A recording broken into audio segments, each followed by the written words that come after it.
శివరాత్రి రోజు మారేడు మొక్క సమీపంలో ఆకలితో ఉన్న వాళ్ళకి ఏదైనా ఆహారం పెడితే 1,00,00,000 మందికి అన్నదానం చేసిన ఫలితం కలుగుతుంది.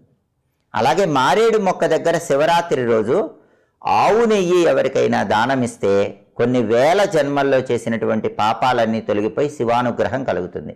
అలాగే మారేడు మొక్క దగ్గర క్షీరాన్నం ఎవరికైనా దానం ఇస్తే శివరాత్రి రోజు లక్షల జన్మల్లో చేసిన పాపాలన్నీ తొలగిపోయి శివానుగ్రహం కలుగుతుంది. కాబట్టి మారేడు మొక్క దగ్గర శివరాత్రి రోజు క్షీరాన్నం కానీ ఆవు నెయ్యి కానీ ఎవరికైనా దానం ఇవ్వాలి, లేదా ఏదైనా ఆహారం పెట్టాలి. దానివల్ల అద్భుతమైన ఫలితాలు కలుగుతాయి.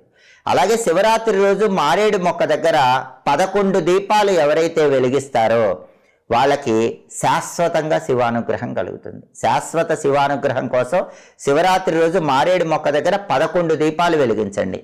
అవి కూడా మట్టి ప్రమిదల్లో దీపాలు వెలిగిస్తే చాలా మంచిది. ఆవు నెయ్యితో వెలిగిస్తే అద్భుత ఫలితాలు కలుగుతాయి.